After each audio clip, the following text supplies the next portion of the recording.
Oi pessoal, voltei depois de algumas semanas de folga, que não foram folga, depois de algumas semanas de muito trabalho, mas hoje falei não, chega de confusão, vamos gravar. Então estou aqui para uma aula muito especial e acho que muito esperada, né? Porque todo mundo adorou as primeiras aulas. E eu acho que realmente é importante, principalmente porque a gente não acha esse tipo de formação assim, né? Para catequista, para pai, para quem quer ensinar, não é óbvio ensinar e a gente precisa falar sobre isso. Então é muito válido, foi muito importante tudo que a gente já falou até aqui. E eu sugiro que vocês vão revisando para não esquecer, tá bom? Como eu não posso me estender demais, né? Tem um certo limite tolerável, eu vou deixar essa revisão de agora com vocês, tá bom? Na última aula, a gente falou sobre aquelas partes, aqueles conceitos bem importantes, né? Que são muito falados quando a gente fala de catequese. Então, a gente falou sobre o querigma, a gente falou sobre a mistagogia, a gente falou sobre a liturgia na catequese, né? Eu dei algumas dicas do que fazer para introduzir a liturgia na catequese. E a gente terminou a aula passada falando sobre o itinerário da catequese, que eu acho que é um itinerário perfeito, vamos dizer assim, né? Então, qual seria essa sequência de temas? Qual seria esse eixo que vai conduzir todos eles, que vai ligar todos eles e que vai conduzir a catequese? E hoje, o que é que eu vou fazer? Eu vou entrar nesse itinerário e eu vou fazer como se fosse um sobrevoo sobre esse itinerário, pra gente já entrar no conteúdo propriamente dito a partir da próxima aula. Na verdade, a gente já tá entrando no conteúdo hoje, mas pra gente já entrar no parte por parte, já sabendo do todo, porque isso é muito importante, tá bom? Por isso que quando, na catequese, por exemplo, o início tem uma introdução, entendeu? Tem o que vai ser feito aqui, de que a gente vai falar, por que a gente vai falar sobre isso. Tem que ter uma introdução, tem que ter uma visão mais geral pra gente conseguir aproveitar quando a gente for aprofundar nas partes. Porque se a gente não entende o básico do todo, na hora que a gente fala de uma parte só, a gente não faz nenhuma conexão e aí a gente não aprende, tá? Então eu acho muito importante a gente já começar de cara falando de tudo. Então hoje eu vou fazer esse sobrevoo, provavelmente essa aula vai ser dividida em duas, mas eu vou fazer esse sobrevoo sobre esse itinerário, sobre esse conteúdo da catequese, tá bom? Como foi falado na última aula, existem vários eixos possíveis para a condução de uma catequese, né? Então eu posso organizar o meu conteúdo com base de uma linha do tempo, né? De uma ordem cronológica. Eu posso organizar e ter esse eixo na antiga e na nova aliança. Eu posso ter esse eixo na Santa Missa. Tem vários eixos possíveis, né?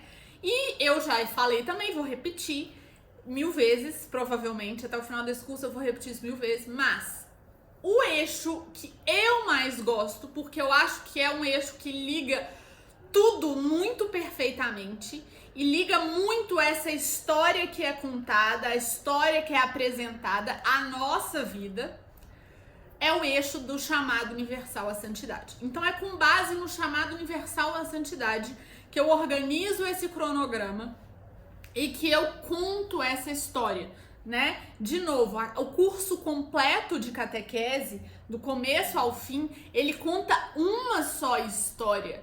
Ele não é um curso de várias partes da história. Ele conta uma história do começo ao fim. E qual história é essa que é contada? É a história da minha salvação, da sua salvação, da nossa salvação.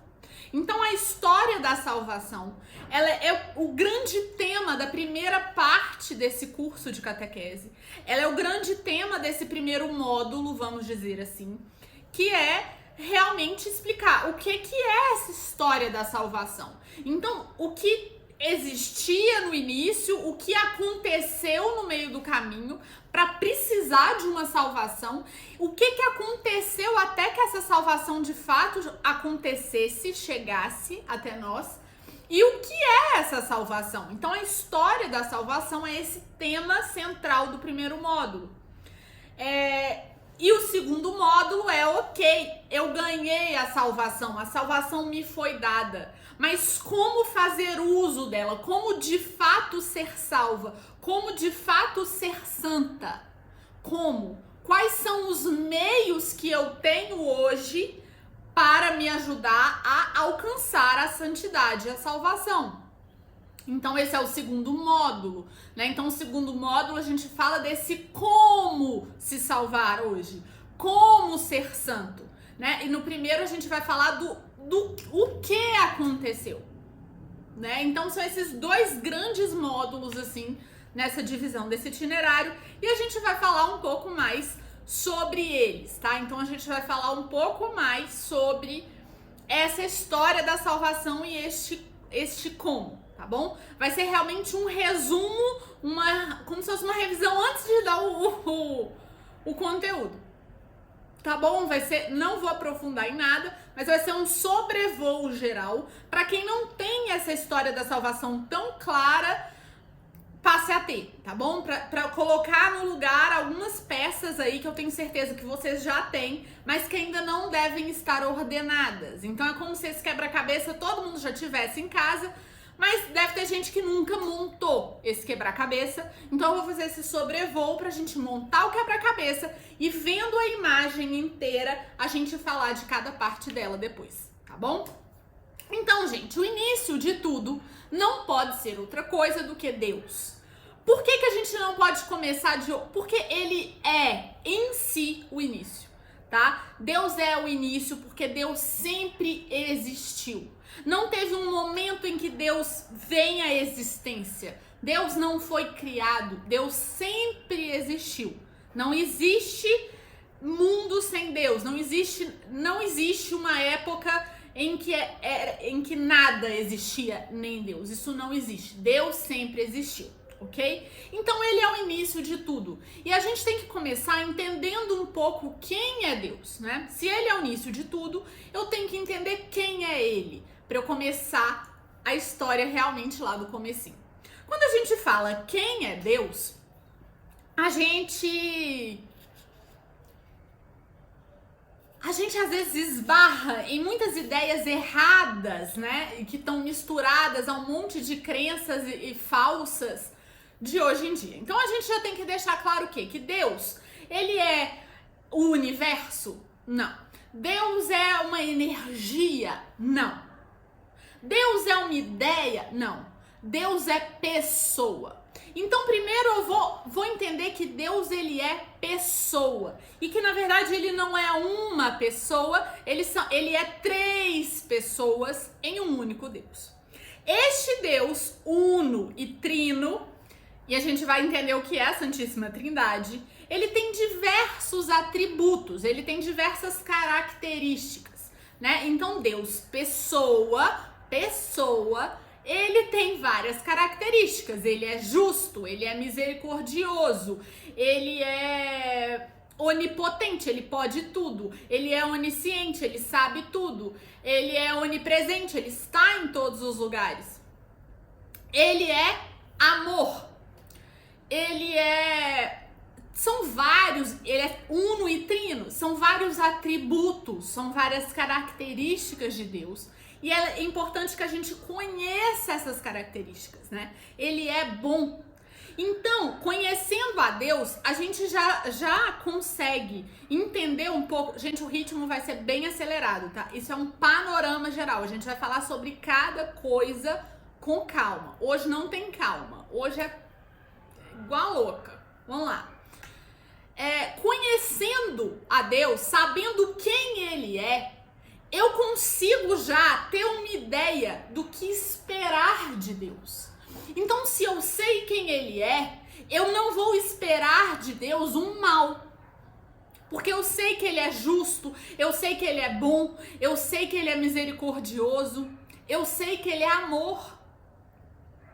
né? Então, se eu sei que ele pode tudo, eu entendo o milagre. Eu preciso então parar e saber quem é Deus, né? E aí, gente, a gente precisa focar desses atributos em duas coisas que eu acho fundamentais. Primeiro, a gente precisa entender essa história de Deus ser uno e trino, né?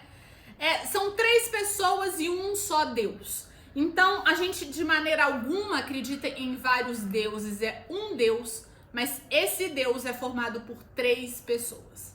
As 3 pessoas, Pai, Filho e Espírito Santo, sempre existiram.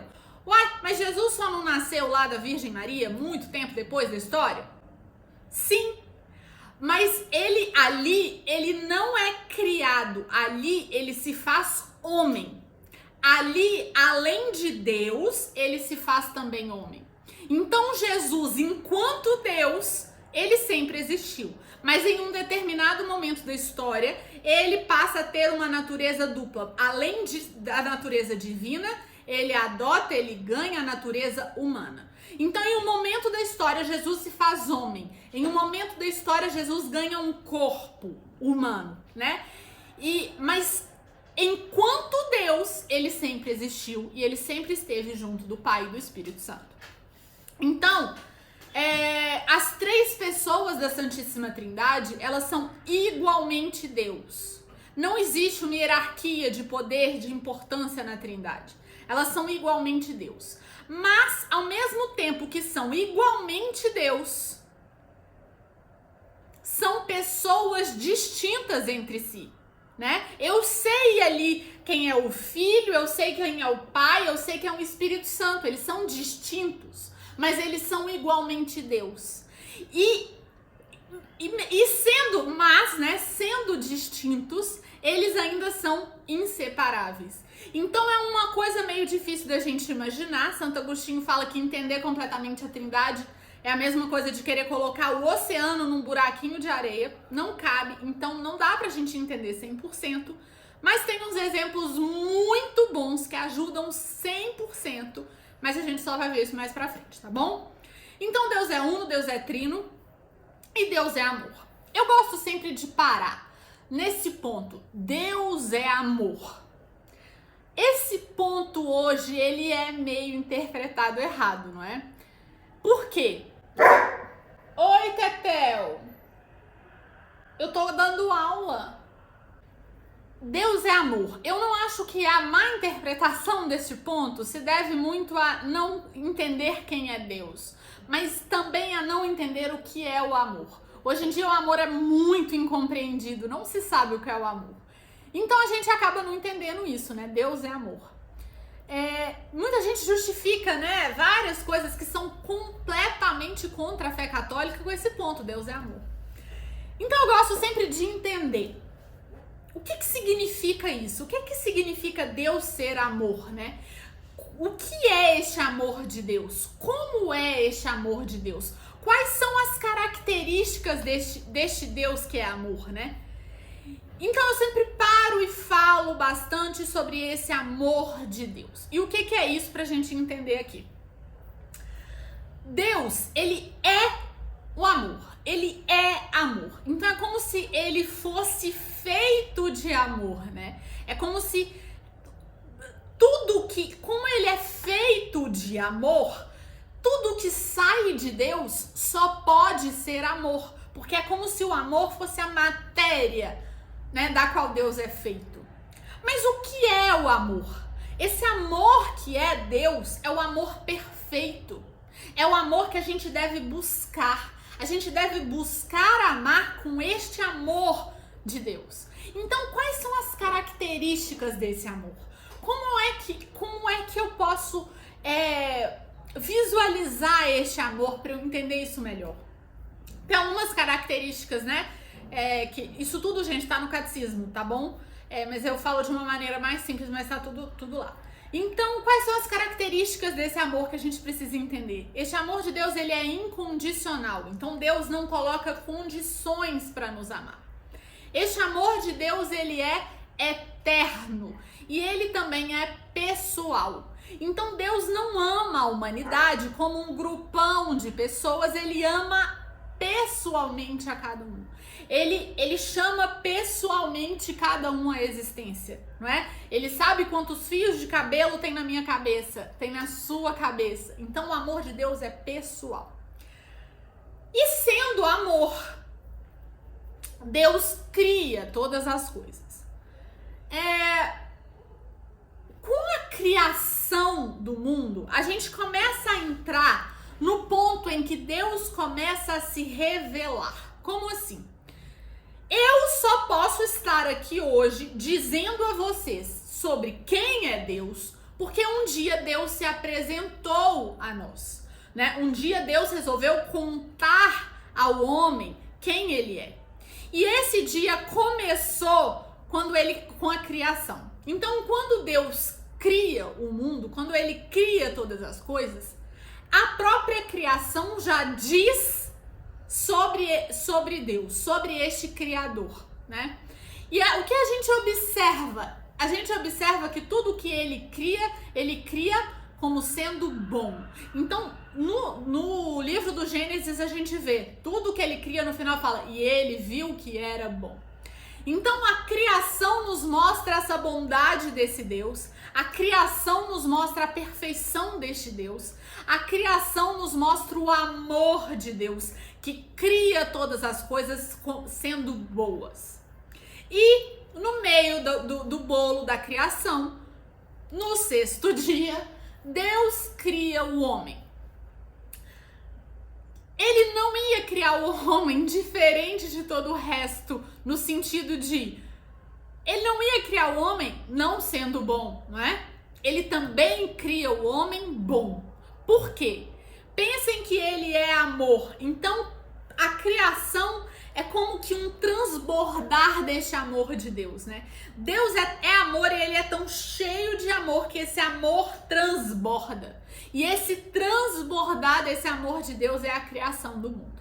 E o homem também foi criado deste transbordar de amor. E mais, o homem foi criado não só por este amor, não só por amor, mas o homem também foi criado, diferente de todo o resto, o homem também foi criado para amar. Então, já um ponto importante, o homem foi criado para amar. O homem foi criado sendo capaz de amar. Então, as plantas foram criadas sendo capazes de amar? Não, mas o homem foi. Os animais foram criados? Não, mas o homem foi. Para o homem ser capaz de amar, o homem tinha que ser criado à imagem e semelhança do amor. Então, por isso, para ser capaz de amar, que o homem é criado à imagem e semelhança de Deus. Isso significa que a sobrancelha do homem é igual à sobrancelha de Deus? Que o formato físico? Não. Por quê? Primeiro que Deus Pai é puro espírito, não tem um corpo. Na época da criação, Jesus também ainda não tinha um corpo. Então, prestem atenção. O que significa ser criado à imagem e semelhança de Deus? Capaz de amar. Para ser capaz de amar, ele tinha que ser também o quê? Livre. E ele também tinha que ter o quê? Inteligência. Então, o homem, como a finalidade dessa criação era o amor, era que o homem amasse a Deus de volta, que o homem correspondesse a esse amor, o homem é criado à imagem e semelhança, livre, inteligente e capaz de amar como Deus. Ok.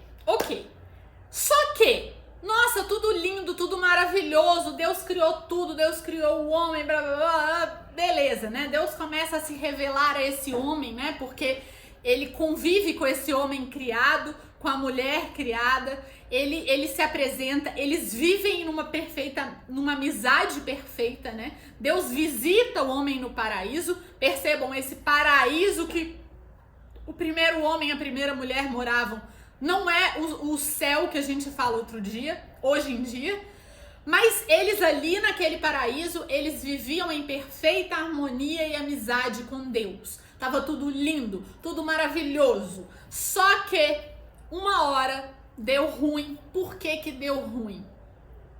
porque o homem era livre para fazer todas as coisas, não é?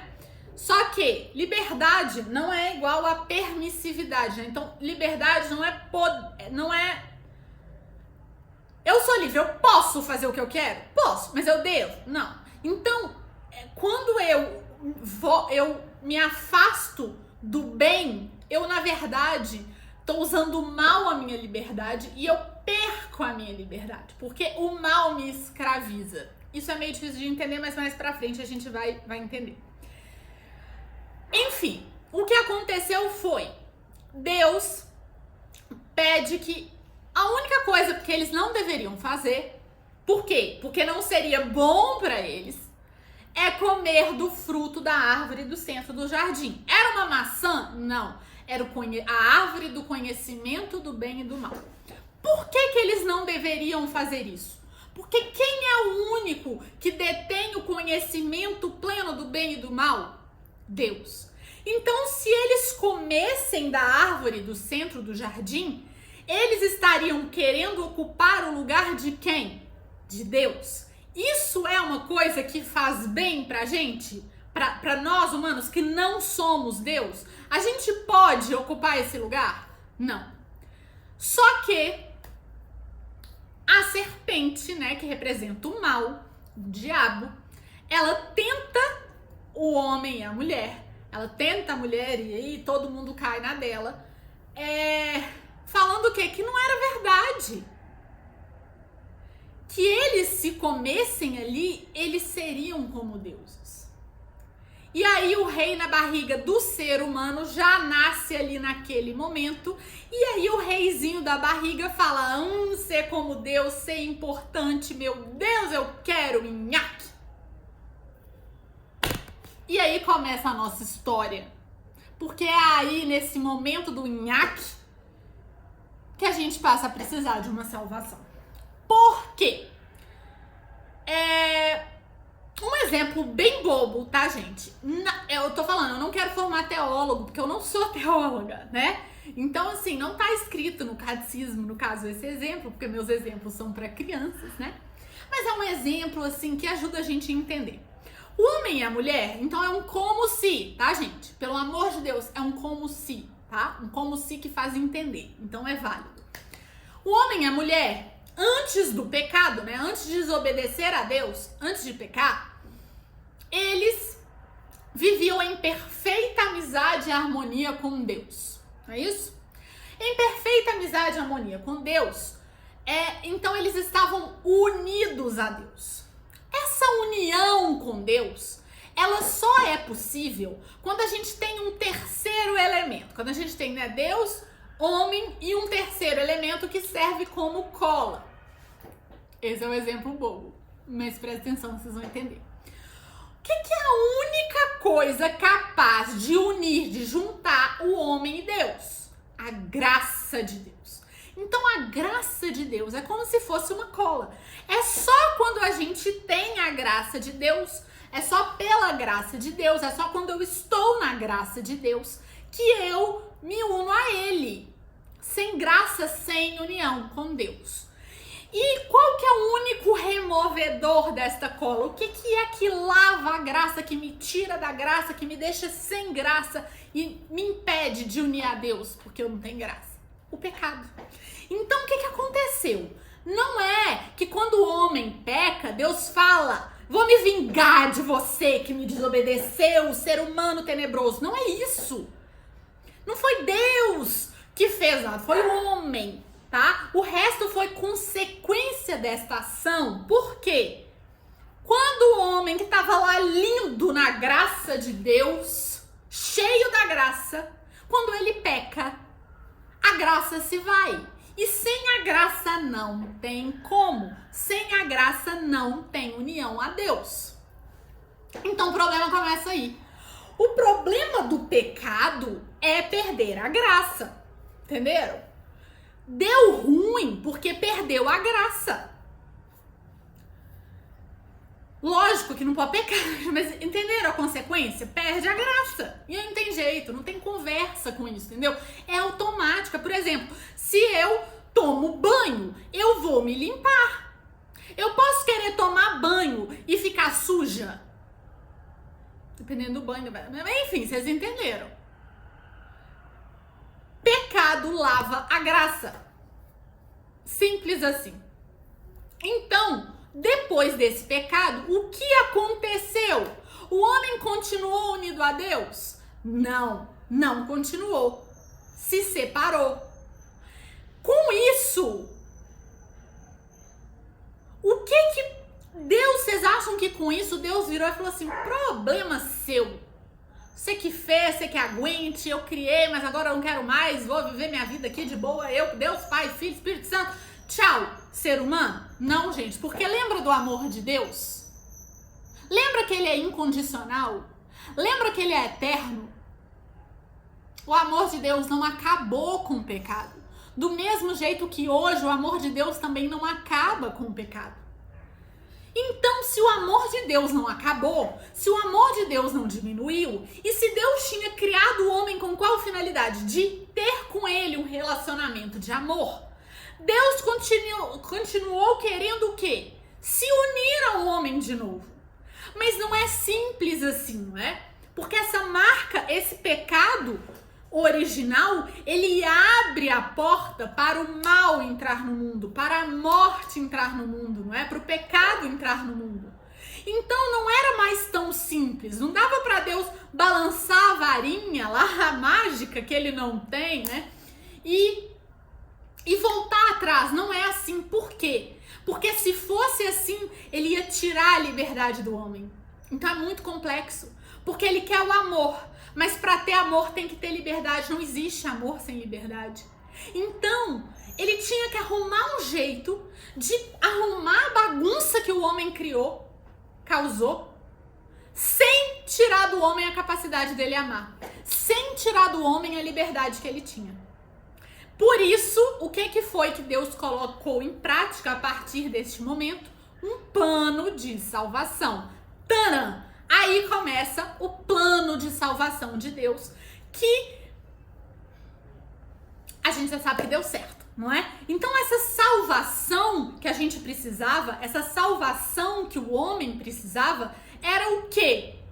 Era poder voltar a estar em estado de graça. Era poder voltar a ter a graça de Deus. Então, Deus precisava de encontrar um caminho, né? De um plano para quê? Para que fosse possível ao homem, depois do pecado, voltar a ter a graça de Deus. E com a graça se unir a ele novamente. Este é o plano. Então, qual que é a imagem que a gente usa para ilustrar este momento? Com o pecado original, com a bagunça de Adão e Eva, a porta do céu, porque é no céu que a gente se une a Deus, a porta do céu se fecha, não é? A gente fica impossibilitado de se relacionar com Deus. Então, o plano de salvação tinha a finalidade de quê? De abrir a porta do céu pra gente. Com o pecado original, o mal entra no mundo e a morte também, no sentido de que morreu, acabou.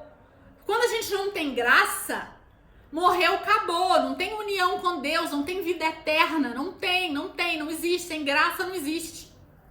Então, precisava da porta do céu se abrir para quê? Para ser devolvido ao homem a possibilidade de se unir a Deus, ok? Ok.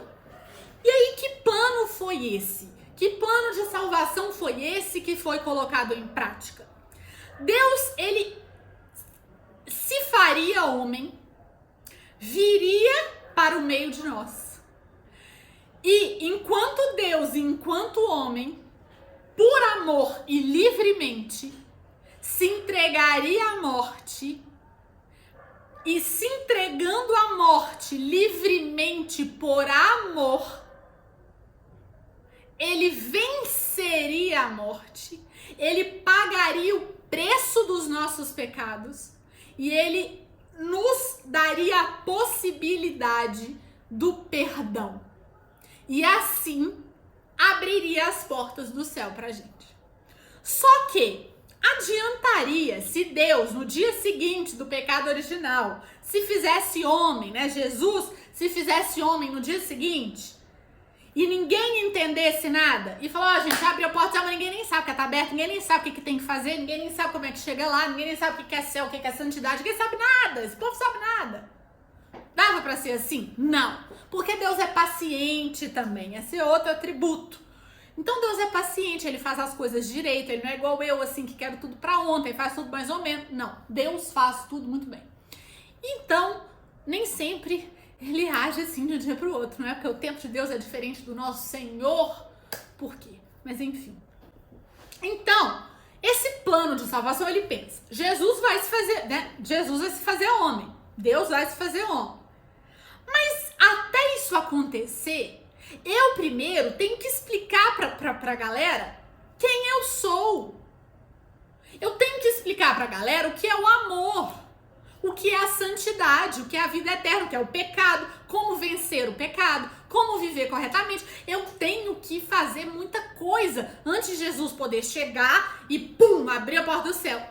Tinha muita coisa pra acontecer. Então a primeira coisa que ele pensa é, tenho que me apresentar, tenho que me revelar.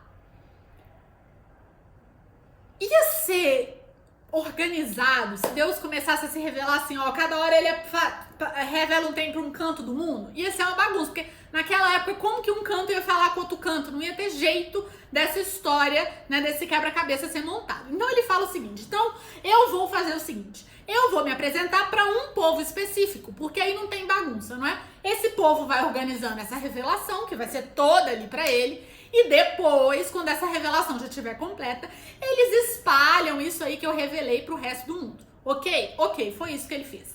Mas para ele se revelar um povo específico, ele tinha que antes formar este povo. Então, Deus começa a formar o seu povo. O povo para o qual ele ia se revelar em primeiro lugar, para não ter bagunça nem confusão. E aí a gente vê a criação e a formação deste povo de Deus, principalmente a partir de Abraão, que é o escolhido por Deus para ser esse pai na fé. Então Abraão, a partir da descendência de Abraão, este povo mesmo começa a ser formado. Então Abraão tem Isaac, e aí dos filhos de Isaac, a gente, da geração dos filhos de Isaac, a gente tem os 12 filhos, que são as 12 tribos de Israel, e Israel é formado a partir daí. Então Deus forma o seu povo, e a gente começa a ver na formação deste povo a revelação de Deus. Então Deus começa a se revelar, e a cada coisa que acontece, uma pecinha desse quebra-cabeça é encaixada. Então eles começam a entender quem é Deus, a entender o que Deus quer, a entender como é esse amor de Deus, não é? Como ele cuida do seu povo. Isso tudo vai sendo revelado ao longo de todo o Antigo Testamento. Então, todo o Antigo Testamento se trata de preparação deste povo, preparação e formação deste povo que receberia quem? Jesus. Então, deste povo que seria formado por Deus, né? Deste povo a quem Deus se revelaria em primeiro lugar, nasceria lá na frente Cristo, o Salvador. Ok? Então, este povo estava sendo formado e preparado para receber o Salvador. E é isso que acontece, não é mesmo? Então, lá na frente, Maria, linda e maravilhosa, nasce, menina escolhida e perfeita, e quando ela já era jovenzinha, o anjo Gabriel a visita com a graça de Deus e fala para ela que ela tinha sido escolhida por Deus desde toda a eternidade para ser a mãe do Salvador. Nossa, gente, ó, tá chegando a hora, não é? Se o Salvador já tá vindo, é porque tá chegando a hora desse plano se concretizar, não é? E do arremate final. Então, Maria, né, maravilhosa, cheia de graça. O que é que a gente precisa para se unir a Deus? Graça. Então, Maria é colada, porque ela é cheia da graça de Deus. Então, Maria, e por que ela é cheia da graça de Deus? Porque ela não tem o pecado original. Então Maria não pecou, Maria nunca pecou, Maria nunca perdeu graça nenhuma, ela é cheia de graça, ela é assim a vida inteira, com Deus. E aí de Maria nasce Jesus, né? É só um panorama, é só um sobrevoo, não é, gente? Nosso curso não acabou, é só a primeira aula de conteúdo. Vamos lá, vamos acelerar. Hoje acho que vocês não vão poder me escutar na velocidade 2, porque eu já tô falando na velocidade 2, né? Eu acho que vocês vão ter que me pôr mais devagar. Fazer o quê? Fiquei uma semana sem dar aula, não é?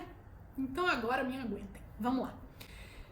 Então Maria diz sim a Deus. Por que ela precisou dizer sim a Deus? Porque ela também é livre, né? Então ela precisa dizer sim. Ela podia falar não, podia.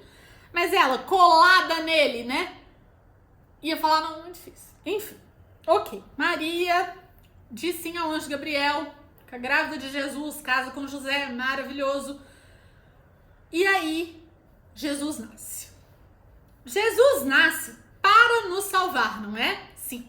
Mas Jesus, ele tinha uma missão dupla, assim, porque ele tinha que nos salvar e ele também tinha que ensinar muita coisa. Porque pensa, Deus se revela, né? Mas sempre através de alguém. Então sempre tinha um profeta, alguém que ouvia Deus, a quem Deus se revelava, e aí ele ia lá e falava para as pessoas. Agora não, agora mudou. Agora é o próprio Deus que ia estar aqui no meio de nós. Então ele tinha muita coisa para fazer, porque agora ele podia, ele mesmo, já explicar para a galera o que é que estava acontecendo, o que é que aconteceu, o que eles tinham que saber.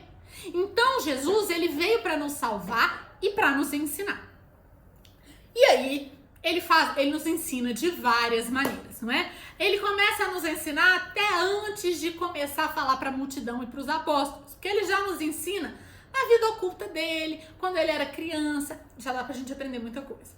Mas, com 30 anos, ele sai de casa, ele começa a vida pública dele, e aí, gente, é ensinamento atrás de ensinamento, parábola atrás de parábola, milagre atrás de milagre, cura atrás de cura. São 3 anos muito intensos. É assim, muito intenso. Então ele ensina tudo. Ele fala sobre o céu, ele fala sobre a salvação, ele fala sobre a santidade, ele fala sobre a lei, ele fala... Gente, ele ensina que é uma beleza, ele ensina tudo, fica tudo claro. E aí os apóstolos, né, que estão lá ao redor dele, falam, meu Deus, ficou tudo claro. Ficou claro o que ia acontecer, assim, o que ia acontecer não, porque a gente é meio tapado, né, então eles foram entender mesmo depois, mas ficou tudo claro, assim, o que é que eles tinham que fazer, sabe, o que era real, meu Deus, e tal. Eles estavam ali com Jesus, ele explicava tudo, ensinou tudo o que ele precisava. E aí chegou o dia de partir para outra parte, que era salvar. E aí como é que ele nos salva? Como é que ele nos devolve a possibilidade de estar na graça de Deus? Como é que ele nos dá a possibilidade do perdão dos nossos pecados? Pagando o preço por eles. E qual era esse preço? Era o preço do sacrifício do próprio Deus. Então ele, sendo Deus, livremente, ele permanece ali naquela cruz. E ali, do alto da cruz, se entregando em sacrifício, ele paga o preço dos nossos pecados, ele vence a morte e com este sacrifício, ele ganha o perdão para os nossos pecados, né? A possibilidade do perdão, porque não é automático, tá, galera? É tipo assim, você ganhou um ticket pra ir num show, mas você tem que usar o ticket, né? Entendeu? Tipo assim, você tem que usar aquilo ali. A gente ganhou o ticket do perdão, mas eu tenho que usar o ticket. Eu uso o ticket na confissão. Então não é automático, tá bom, galera? Não é automático, não. Mas tudo bem. Então ele ganha a possibilidade do perdão dos nossos pecados e ele abre pra gente a porta do céu. Então a gente passa a ser possível se unir a Deus, não só aqui, como estar na vida eterna unido a Ele também. Então é muito grande essa salvação, isso é a salvação. A gente pode, depois da salvação, receber de Deus o perdão total dos nossos pecados, a gente pode voltar a estar em estado de graça e 100% unidos a Ele, e aí a gente ainda pode permanecer unidos a Ele na eternidade, no céu. Pouca coisa? Não, não é. Só que a mesma coisa do ticket do perdão. A salvação é um presente que a gente ganhou, tá numa caixa linda e maravilhosa, mas se eu não abrir essa caixa e usar o que tem dentro... Teodoro, você quer me matar, meu filho? Que susto! Se a gente não usar o que tem dentro, não adianta, minha filha. Você ganhou a salvação, mas você não usou. Então você vai ser salvo, você vai ser santo? Não. Ah, eu ganhei um iPhone, o último modelo, mas não uso, não. Tem que abrir a caixa, entendeu? Tem que vestir a roupa e ir pra luta. Ok. Então, na cruz, ele ganha isso tudo pra gente e ele ressuscita, não é lindo, maravilhoso, glorioso, porque ele venceu a morte e a morte não é mais o fim e a salvação nos foi dada. Só que a porta do céu tá lá aberta, escancarada e o povo meio burro não sabe ainda direito o que fazer para chegar até lá. Como o povo meio burro não sabe o que fazer para chegar até lá, sou eu este povo meio burro, não é mesmo? Pois é. Ele ainda precisou ensinar mais coisa depois que ele ressuscitou. Por isso ele permanece ainda aqui 40 dias ensinando, explicando, falando por quê? Porque junto com aquele sangue, com aquela água que jorraram do peito aberto de Jesus na cruz, o que a gente ganhou? A igreja. Por quê? Como ele, lindo, maravilhoso, glorioso e ressuscitado, não permaneceria aqui na terra para toda a eternidade, né? Ele ia subir aos céus, ele precisava de o quê? De permanecer aqui de alguma maneira. E que maneira é essa? Com a igreja católica. Então ali nasce a igreja e ele ainda tem que explicar para os apóstolos lindos e maravilhosos, mas humanos, né? Então às vezes eles demoravam a entender algumas coisas. Ele tinha que explicar como é que eles iam construir essa igreja, não é? Como que eles iam fazer essa igreja crescer? Como que agora que a revelação de Deus já estava completa, eles que eram aquele povo escolhido iam levar essa revelação, espalhar essa revelação para o mundo inteiro. Então ele tinha que explicar ali para eles o que ia acontecer.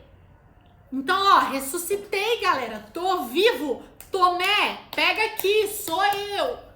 Então agora faz isso, vocês vão perdoar os pecados, vocês vão batizar as pessoas, vocês vão celebrar a missa, vocês vão curar os doentes, vocês vão fazer, meu filho, agora, entendeu? Ele teve que fazer isso depois que ele ressuscitou. Então depois que ele ressuscita,